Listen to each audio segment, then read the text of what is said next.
Okay, class. Sorry about the reflections. This is about the best place I have to shoot it. Campus is closed until March 15th.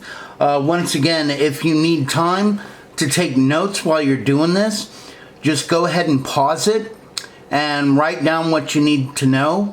Okay? All right. Now, as y'all remember, when we last cut off, basically Woodrow Wilson had become the president, this college professor. He was president of a university. I believe it was Princeton. And even though he didn't get a majority of the votes, because Roosevelt and Taft had a spat, they stole votes from one another, leading to Wilson's victory. So America and the World, 1913 to 1920. Here we go to the next slide. Inherited commitments and new directions.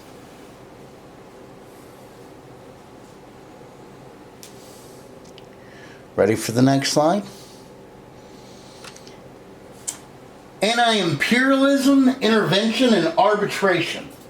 Now, one of the things that really got Wilson's goat was that not only had Roosevelt been president, but Roosevelt had won a Nobel Peace Prize. And Wilson said he was an intellectual who promised to cut out our intervention. He said, Teddy said speak softly, but carry a big stick. But Wilson believed that the man who spoke softly didn't need a big stick. And if he equipped himself with one, the tone of his voice is very likely to change. Now, there were some big movements for democracy, though, underneath them, like the citizens of the Philippines got a Bill of Rights, and Puerto Rico became a U.S. territory in 1917. Ready to go to the next slide?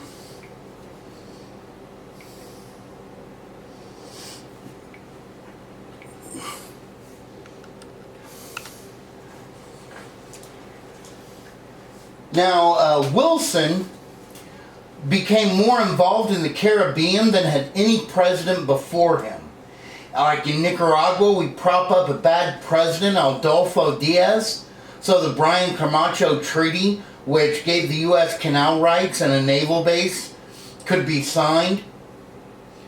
American Marines were dispatched to Haiti in 1915. And it was a protectorate until 1933. We sent troops to the Dominican Republic in 1916. We tried to buy the Virgin Islands from Denmark for $25 million. And Wilson actively pressed for arbitration of foreign problems. Because, that's how Teddy Roosevelt got his Nobel Peace Prize, was by working out differences between other nations.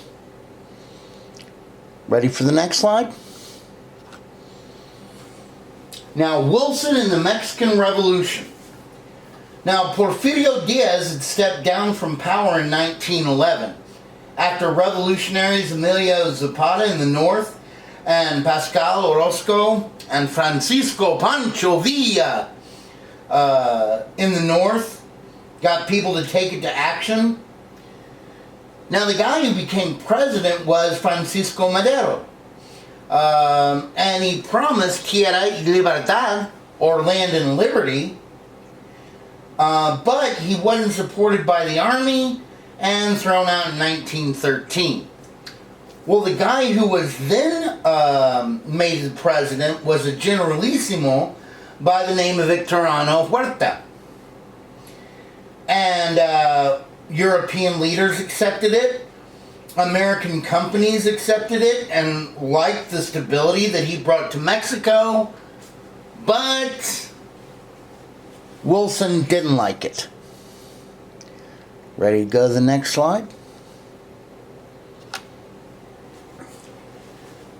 basically Wilson, excuse me, wanted to teach South American republics to elect good leaders, and he devoted himself to overthrowing Victoriano Carranza, changing basically our recognition policy from missionary diplomacy, meaning if you say you're an independent company, we'll recognize you, to where now we have moral diplomacy, where we have to agree with how your government came about.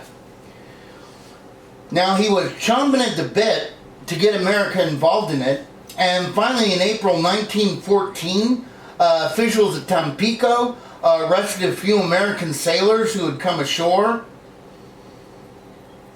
Now, the city's army commander immediately released them and apologized to America, but Wilson ordered U.S. Navy to occupy Veracruz, which was Mexico's top port and source of revenue for Huerta. You had hundreds of civilians killed, and it turned many in Mexico against Wilson. Huerta basically faced Carranza's armies, and deprived of munitions and money, he fled power in mid-July, so that Carranza basically assumed control. And the only guy who fought against it was his one-time comrade, Pancho Villa.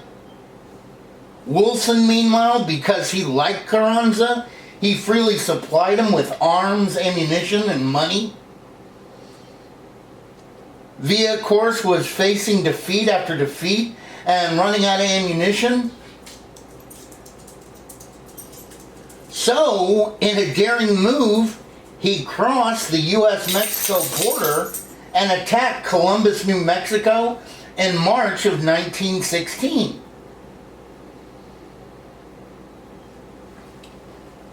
And this incident was used by Wilson. Ready for the next slide? To send an expedition down into Mexico to try to get Villa.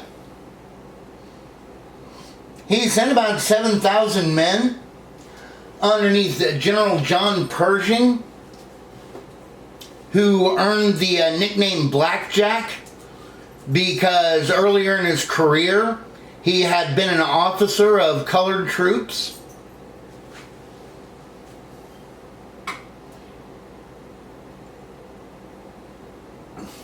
And this little expedition provided great training for the U.S. in like mechanized warfare. They used trucks to supply the troops. They used planes to try to find Villa. Indeed, we pushed so far into Mexico that Carranza doesn't like it, and Wilson really doesn't care. Pancho Villa, meanwhile, he did a great job of leading us on a goose chase. He even crossed the border. His family lived in El Paso. He crossed the border more than 7 times during this expedition. And Wilson doesn't leave until 1917, when it looks like things in Europe might get nasty.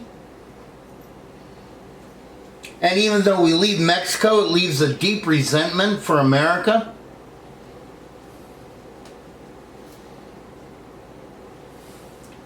Well, what was going on in Europe? From neutrality to war, 1914 to 1917.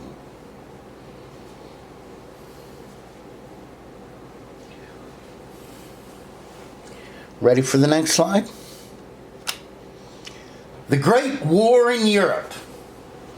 Okay, basically, Europe's great powers of like Britain, France, Germany, Austria-Hungary, and Russia had all avoided war since 1871 after the Franco-Prussian War.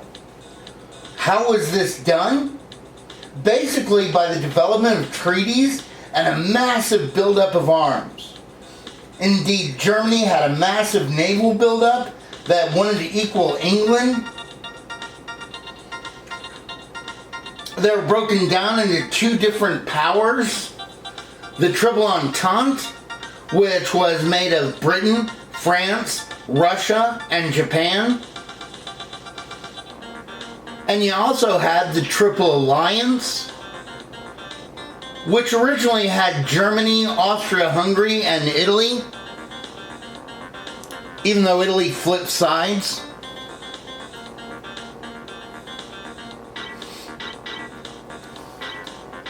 Ready for the next slide? Well, what was the problem then if these kind of massive buildup of armies was keeping the peace? The problem was the Ottoman Empire. Basically, it was known as the Old Man of Europe. And its lands had been proclaiming their freedom and breaking away.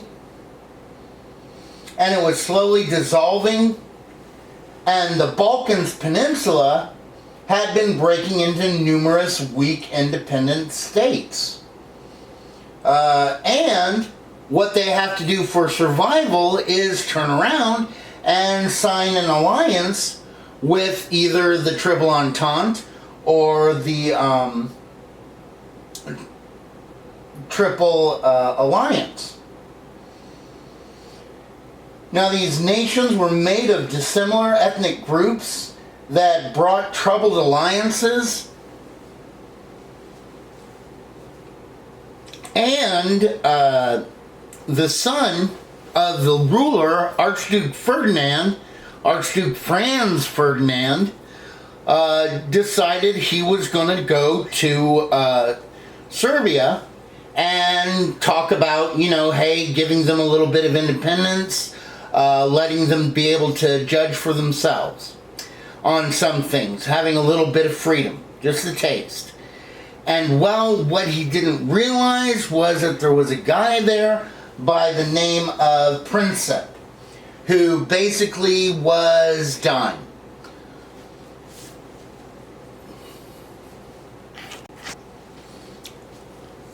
Now, of course, when you find out you're dying, you want to do something with your life. So Princip got together with this group known as the Black Hand, and basically they were going to kill Archduke Ferdinand and declare independence for their country. Well, the Archduke, because he wanted everybody to be unified, he published in the newspaper exactly what the route of his cars was going to be. He had the roof off of his car so the people could see him and he could wave to them, very friendly, everything like that. And because they foreknew what the route was, basically the 6 people that were going to try to assassinate Archduke Ferdinand took up their positions. Now, one guy was caught. The next guy threw a bomb. It fell a little short. Well, actually, it bounced off the car that Archduke Ferdinand and his wife were riding in. It exploded, and his driver immediately got off the route. And Princip and all the other wannabe assassins, they all scattered and they were freaked out. And Princip, goes to this place after he stopped running, and he probably started sobbing because he couldn't even kill the Archduke, and he was going to have done nothing with his life. And he was sat down on the curb, probably gave a little cry, when all of a sudden he heard the the exhaust of the prince's car. He looks up, and the Archduke was coming down his street. The reason why is the driver had no idea what the city streets of Sarajevo were. They were going to go to the hospital to try to visit and pass their condolences to those who had been wounded in the attack. Well, Princip takes this opportunity. Hey, life gives you lemons, and he shoots at Archduke Ferdinand, killing him. This causes an immediate chain reaction. Austria declared war on women. Yeah, Austria declared war on Serbia. Russia calls in their ally France, and they support Serbia. Germany then declared war on Russia on August 1st, and it attacks France 2 days later. Declares war on neutral Belgium because it planned to sweep through and catch France, England off guard. But the resistance in Belgium was strong enough to delay the German movement until Britain and France were able to put up into positions along the Western Front. And basically it settled into a huge stalemate. A 475-mile long defensive line that was separated by a deadly no man's land. I mean, we had made incredible technological advances in the art of killing. I mean, we now had machine guns, we had poison gas, they were using aerial bombings.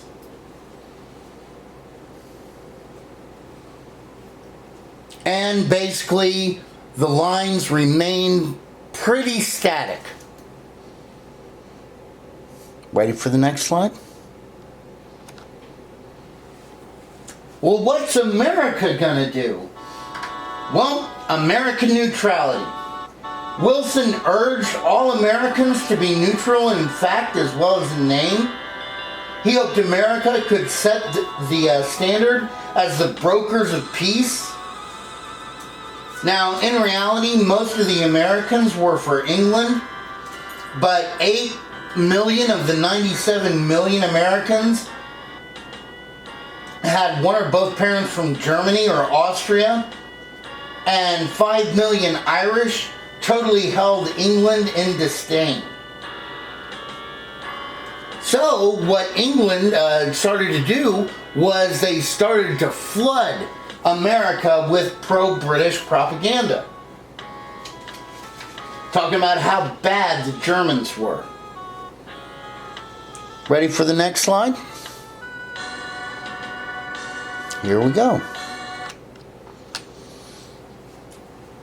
Neutral rights in German U-boats. Well, our Secretary of State, Bryan, wanted to, at first, to refuse loans to belligerent nations. In other words, if the nations are at war, don't give them money. And Wilson agreed with this because you can't, if you're broke, you can't buy bullets and weapons of war. Wilson agreed until he saw that it hurt the Allies more than Germany.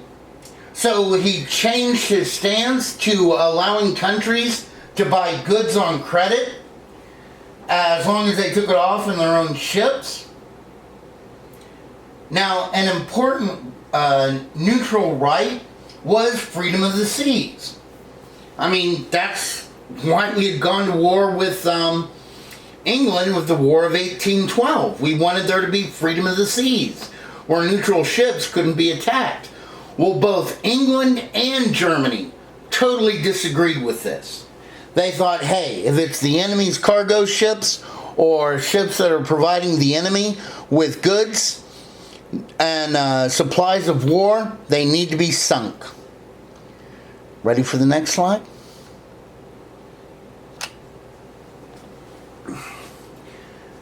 Now, basically, England confiscated all contraband, which included any item that might even indirectly aid the enemy.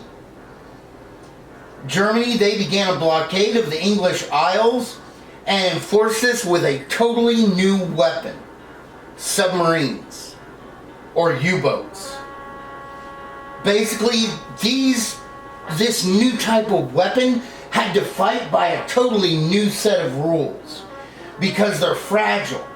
They cannot surface to stop the boats and warn them, so pretty much they have to sink without warning. Meaning neutral flags would no longer prevent attacks. Wilson, of course, is totally horrified and claimed that he would hold Germany responsible for her actions. And he didn't have to wait long, because on May 7th, 1914, a British passenger liner, Lusitania, was struck and sunk so quickly that very few survived. I mean, you had 1,198 dead, including 128 Americans. Now that sounds shocking and horrifying, but the Lusitania actually was carrying contraband, rifle cartridges, and other war materials for England in her cargo hold. And so in March of 1916, British passenger... Oh, let's go to the next slide. So everybody's shocked at that. And then, in March of 1916, another passenger liner is struck, the Sussex. It was a French passenger liner. And it kind of forced Germany to issue the Sussex Pledge, which is a pledge that they pledged where they said that non-combatant vessels would no longer be attacked. Now, what was the trade with America and the cargo vessels? Well, the Central Powers of Austria, Hungary, and Germany, their trade was worth about $170 million in 1914. By 1916, it's almost nothing. Britain and France, meanwhile, they had $756 million worth of trade in 1914. And by 1916, our trade with them is worth $2.7 billion. And because a lot of that is on credit, we're loaning them that. So you can kind of see who we want to win so we can get paid back. Ready for the next slide? Well, then we get to the election of 1916. And Wilson's nominated again. His big campaign slogan was, "He kept us out of the war." By saying this, basically he was able to win the South and West Democratic support.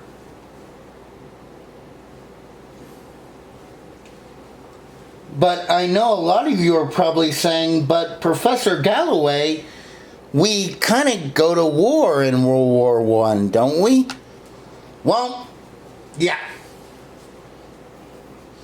Basically, by January of 1917, Wilson wanted to form the League of Nations that could peacefully settle the war.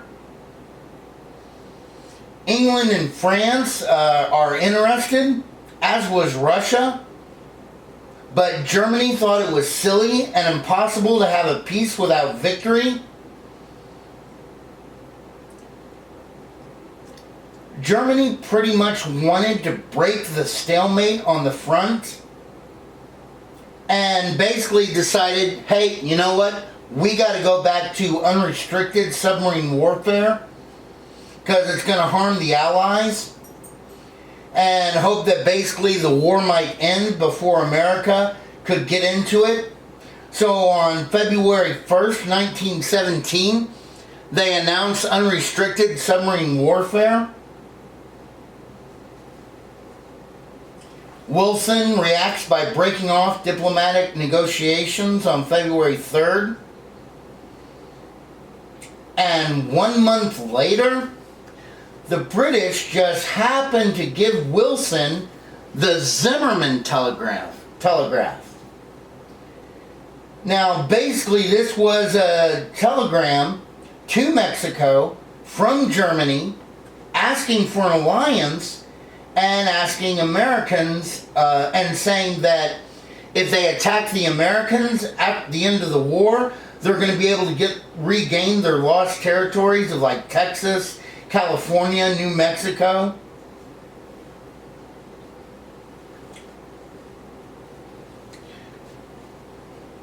Now, merchant ships are armed, and from February to March, 6 were sunk by Germany.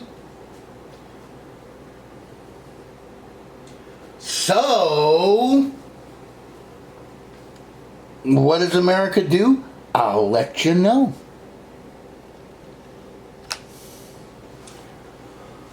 On April 2nd, 1917, Wilson asked Congress for a declaration of war, calling submarine warfare a warfare against mankind. And our entry into the war would make the world safe for democracy. In the Senate, 4 voted no, 88 voted yes. And in the House of Representatives, the first female representative, Jeannette Rankin, and 49 others voted no. And by the way, she became the first female House of Representative member before nationally women had the right to vote. Meanwhile, 373 voted yes.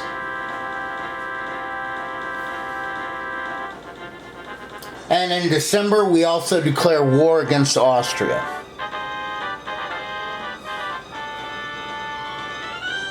Ready for the next slide?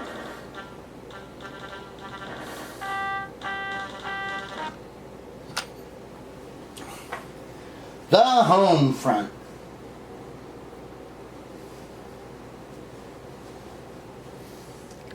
Ready for the next slide? Mobilizing the economy. Okay, World War I was America's first total war, engaging mobilization of our entire society and economy. Everything was for the war. Indeed, the government exercised more direct control over the economy that has never been matched. You had like the War Industries Board created to coordinate resources and deliveries. You had daylight savings time implemented to assist the railroads and making deliveries more efficient.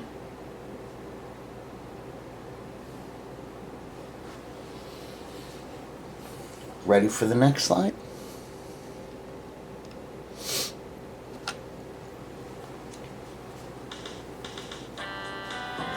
The National War Labor Board worked with unions. They brought about a wage increase. They gave them an 8-hour workday. The only deal with the devil is that you can't strike during the war. Union membership goes from 2.7 million in 1916 to 4 million by 1919. As we were the breadbasket of the Allies, Herbert Hoover organized food rationing. Food is ammunition. Don't waste it.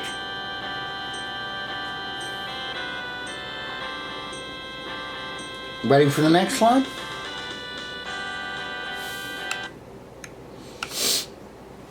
Mobilizing public opinion.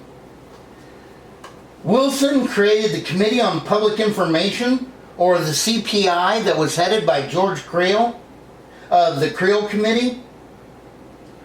You had 150,000 lecturers, writers, artists, actors, and scholars championing the Allied cause and whipping up hatred of the Germans, calling them vile Huns.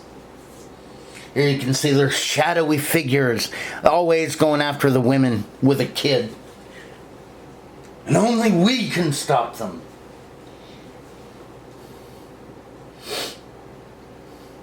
trying to basically dehumanize the Germans. Because it's tough killing a person, but if somebody's a monster, Ready for the next slide? Civil liberties in time of war. Well, laws were passed against the use of foreign languages. You had libraries taking out German books. Bach and Beethoven wasn't played in some communities. They changed the name of like sauerkraut and German measles to Liberty cabbage and Liberty measles. Frankfurters became victory dogs. Now guys, before you think it's too silly, in my lifetime, we wanted to attack Gaddafi in reaction in Libya, in reaction to a bombing at a discotheque. Well, France wouldn't allow us airspace over France. So in reaction, a lot of people were mad at France and saying, you know, we ought to stop calling them French fries and start calling them freedom fries.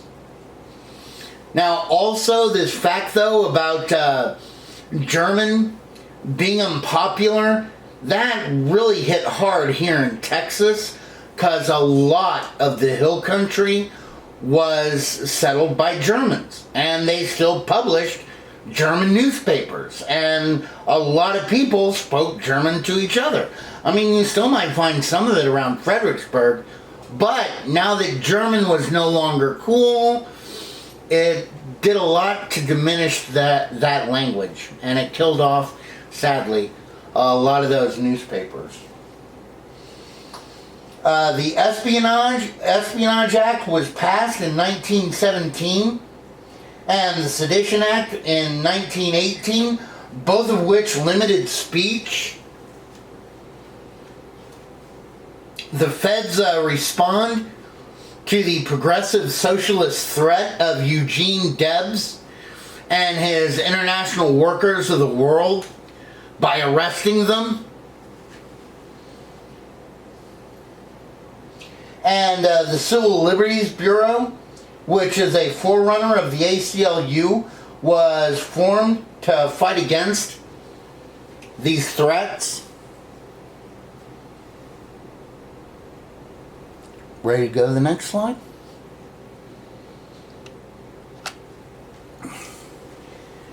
Changes in the workplace. Well, union membership more than doubled. Women begin to join the workforce because the men are off fighting. Teamwork wins. Your work here makes his work over there possible. Ready for the next one?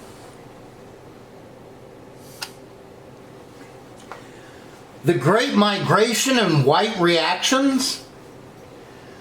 Basically, before the war, 90% of African Americans lived in the South, with 75% of those living in rural areas. And by the 1920s, as many as 500,000 had moved north in what was called the Great Migration. Where did they go? They went to the industrial cities of the Midwest, like Gary, Indiana. Got a gain in population of 1,284%.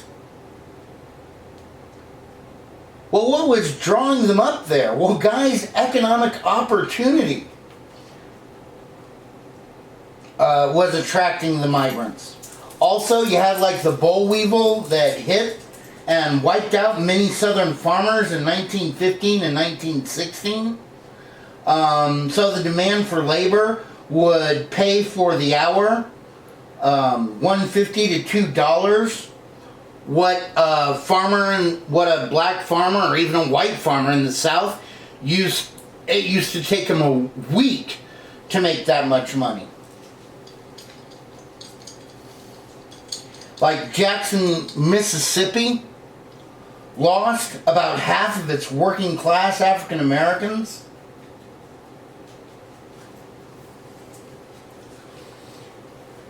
Now, of course, you have this movement thinking that there's going to be a great new world in the North, but not necessarily so. Indeed, you had race riots that broke out where a lot of these migrants were going to. Indeed, one of the worst race riots broke out in East St. Louis, Illinois on July the 2nd, 1917. In this riot, 39 people were killed. More than 6,000 were left homeless. What caused it? A black guy got a flat tire on the wrong side of town. And I love that editorial cartoon there where you see the mother with her kids, and there's Wilson with his the world must be made safe for democracy paper, and she says, Mr. President, why not make America safe for democracy?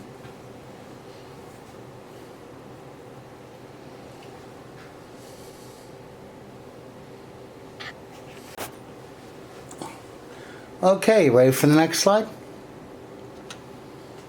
Americans over there.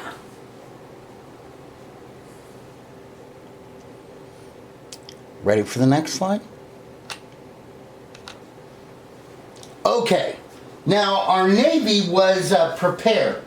They began the convoy system, protecting the goods that are being shipped over to Europe. The Army, meanwhile, is totally caught off guard. We have to build everything from scratch because we didn't have a standing army, which means an army that is around in peacetime until after World War II. So they needed men. So the Selective Service Act was passed that men from 21 to 30 years old need to apply for it, and you still have to apply if you're a man for the Selective Service Act or the draft. And they're finally starting to have discussion about women being eligible for it as well. Now, basically, we had a 2 million man strong army that included 400,000 African Americans who joined, that even though they had to serve in segregated units, 30,000 served on front lines. You also had 13,000 women join. They basically did clerical positions.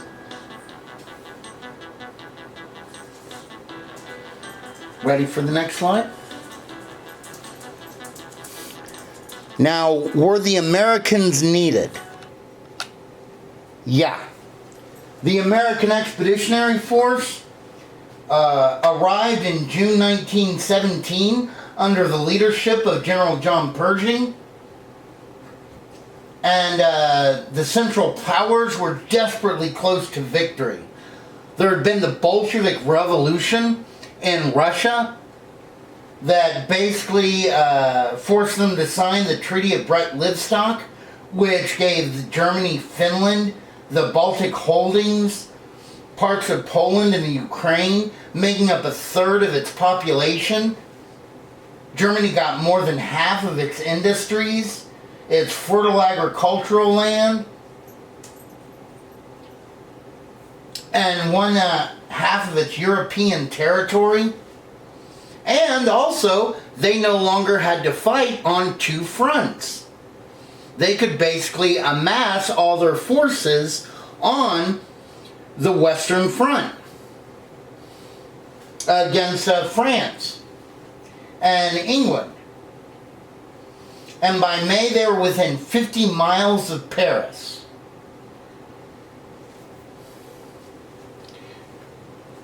And of course, the Allied powers desperately need the American forces to be rushed to the front.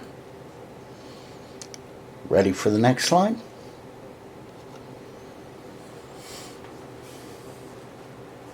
So the American Expeditionary Troops are sent to the front. You had 310,000 at the Marne River region, where 67,000 of them were killed or wounded. Indeed, on the first day of battle alone, there was 21,000 killed or wounded.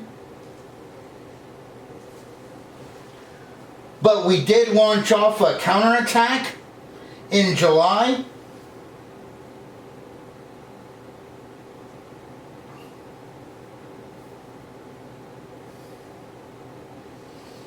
This is where the Marines earned their nickname, the Devil Dogs, because they advanced like 15 miles in one day, when something like that, back when the war was in a stalemate, was totally unheard of. At the Argonne Forest, you have Alvin York, who was, good American, who was a farmer, who was a real good shot with his rifle, and he didn't know if he should use it to kill people, goes to talk to his pastor, and his pastor says, yes, God wants you to do this.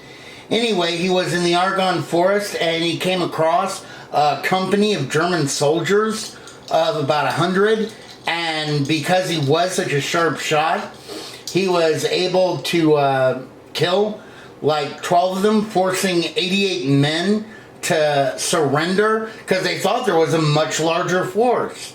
And he took the force back to his camp, and of course for that he won the Medal of Honor.